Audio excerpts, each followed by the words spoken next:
Welcome back to Down to Earth Pats Talk. I'm Pats Discuss. Today is Friday the 10th, and just a couple days till the season opener. So, what I wanted to do is kind of give like a preview, like what I want to give you my thoughts going into the season and just where we stand. And plus, I want to catch up on some news that I haven't exactly covered since I've been on here. So. First off, so we got the Sony Michel trade and then Cam Newton's release. I did address Cam Newton's release on the last episode with Grant, Patriots Red Zone.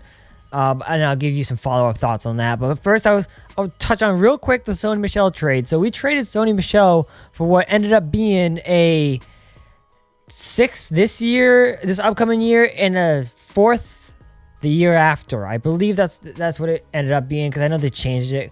But my thoughts on the trade, I like the trade. I think it's a good trade. Clearly, something had to give at running back. J.J. Taylor and Ramondre Stevenson had a phenomenal training camp in preseason. So as they're emerging, those are two young players. One's a rookie.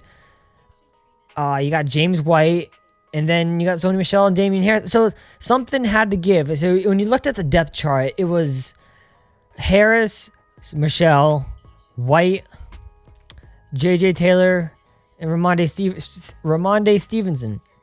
And if you want to count Brandon Bolden, I don't, but Brandon Bolden as well.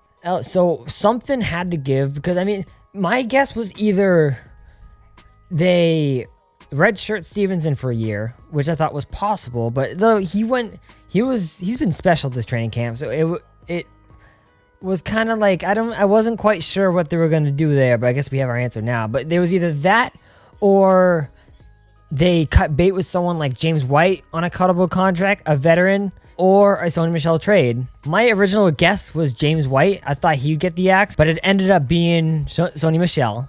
And I like the return, I think, for the player he is, so he was drafted in the first round.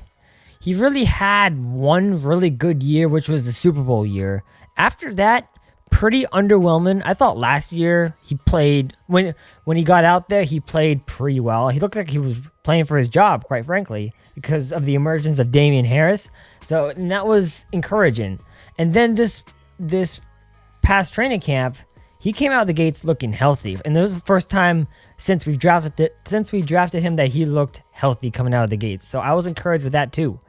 So I wasn't really thinking that he was up for trade. I mean, I couldn't completely rule it out, but it wasn't what I was expecting. But I am happy it did happen, because we didn't pick up his 5th-year option. He was gone. There was no chance he would be back after this season. Zero chance. I didn't think there was a chance in hell. So to trade him now was probably your best opportunity to get something decent for him, and you did get something decent for him. I think you got a pretty decent return for him, considering he's played one full season, 13 games his first season, and only 6 last year. He's been pretty much underwhelming for the most part of his career, again, except for that playoff run, which was a great playoff run.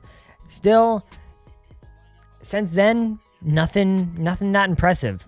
So for the play, and plus, on top of it, he can't exactly stay healthy. He's got the lingering knee thing that people, I guess we knew when we drafted him he was going to have a knee issue, and it's been an issue. So all that combined, yeah, a 6th and a 4th, not too bad. You could do a lot worse. It's better than letting him go for nothing after this year, because you weren't going to re-sign him. If you were, you would have picked up his 5th-year option. So there's that. So Damien Harris is our running back 1. We got James White as the 3rd down back, and then we got J.J. Taylor backing up White, and we got Ramondre Stevenson backing up Damien Harris, is basically how I look at the depth chart. And that's a pretty good running back room. One more thought on the ever-long debate of, was Sony Michel worth the 1st-round pick? My answer is the same. It's no. He was a reach. Again, not a bust. He was a reach. We talk all the time when we make these draft picks. We got to wait a few years before we judge the draft pick. We wait a few years. Now we judge them. And you can't just go and say, oh, it's hindsight. Yeah, that's exactly what this is. Yeah, that's what you do. You're grading the draft picks based on how they turned out. Or did you pick the right guy? And frankly, he wasn't bad. He's not a bad player. He was an all right pick. It wasn't a bust. It wasn't a bust. It wasn't a bad pick. Again, I'm not kicking and screaming over it. I think it was a decent pick, but it was a bit of a reach. It wasn't great. You could have done better. It was a reach. Can you live with that? Anyways, enough about the running back. Let's talk about, okay, so I already addressed Cam Newton. Mac Jones, the starter. I thought that was the right choice to start Mac Jones. I think clearly has more control of the offense. The offense is much more upside with Mac Jones at the helm than Cam Newton. Cam Newton shouldn't have been back here in the first place. That's more of an indictment on the team bringing him back. So, I mean, no hate towards Cam. He posted his video thing today, and I thought it was decent. I don't have many takeaways besides the fact that he would have been a backup if they gave him the option. Bill did not give him the option. I thought that was interesting. They don't want Mac looking over his shoulder and seeing Cam Newton. Fair, and I would rather Cam be the backup than Brian Hoyer, but I mean, whatever. Let's pray to God that knee holds up. So the big topic is week 1, Sunday. A couple days from now, we play the Miami Dolphins here in Foxborough at 4:25. So, what does the team look like? What should we expect? Well, I think it's going to be a very run-heavy team. I think that's obvious with how dominant that line can be. The super deep running back group we got. The meh receivers that we have. I think it's going to be run-heavy. But like I said a minute ago, Mac Jones gives them more options. He had a lot more control at the line than Cam Newton ever did with this offense, so I think that's going to help them a lot. The defense looks good. The front seven looks really good. Let's see how it holds up with Christian. I'm really excited for Christian Barmore, by the way. I'm really, really excited for him. The big issue I got on defense is cornerback. Cornerback does not look great in terms of depth. We got J.C. Jackson, number 1. Gilmore hit the PUP, so he's done for 6 weeks. Basically, he's saying, you're paying me for half season, I'm going to play a half season. So that's basically what's going on there. They say he's still not healthy. I don't know if I necessarily believe that. Regardless, he's out for 6 weeks. And so now we got J.C. Jackson, and the second outside corner is Jalen Mills. And people keep saying Jonathan Jones, he's the slot corner, so he's not going to be outside.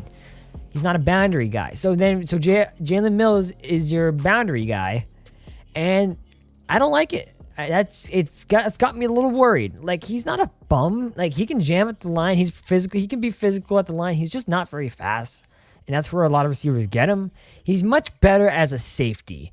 So I'd rather see him in the hybrid safety kind of role, not corner. That kind of concerns me. And okay, Jonathan Jones is in the slot, and who else is on the outside? Jawan Williams, who frankly, a lot of people liked him preseason. I thought he was meh.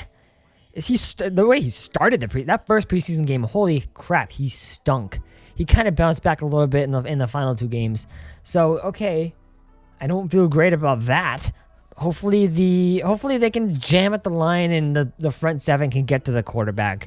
That's your main hope, and especially if you're gonna be playing Tampa in week 4, as it's Friday, so the game was last night. Holy hell, you may want to play some zone, and if you play, as we all know, if you play zone against Brady, you're asking for trouble. So we'll see how that goes. I'm not expecting us to win that game anyways, but that's just thinking ahead a little bit. But that's my number one concern is the corners. My second concern is Mac Jones, and can he hold up physically? Like, we talk about, can he handle it mentally? I honestly think he can handle it mentally. Can he handle it physically? He's a little undersized dude. He's got this big ass knee brace on his left knee, I think it is. What's up with that? He's not on the injury report so I mean, it can't be awful. Maybe it is just for precaution, but he looked a little gimpy at times in preseason. I just hope that he can hold up physically and take an NFL beating. The other position I'm worried about is wide receiver, because after watching camp and preseason, we didn't see much of Aguilar in preseason. We barely saw any of Bourne. Jacoby Myers has been your best receiver in camp so far. Jacoby Myers is a good little player, like preferably a 3, maybe a 2. If Jacoby Myers is your best wide receiver on the team, your wide receiving core sucks. If he is your number 1, that is a problem. So based on how the money works, the depth chart, Aguilar is 1, Bourne is probably 2, and Myers is 3, technically in the slot. So that is fine. Aguilar hasn't impressed me yet. I want to see how it looks in game action because he barely played in preseason, and when he did play, it wasn't anything special. He didn't exactly stand out. In camp, he had a lot of bad drops, like shades of Philly kind of drops. I don't know. It's got me a little worried. So going against a pretty good Miami secondary, let's see how they do against Xavier Howard and company. Byron Jones, I'm not worried about. He stinks. It's really just Howard.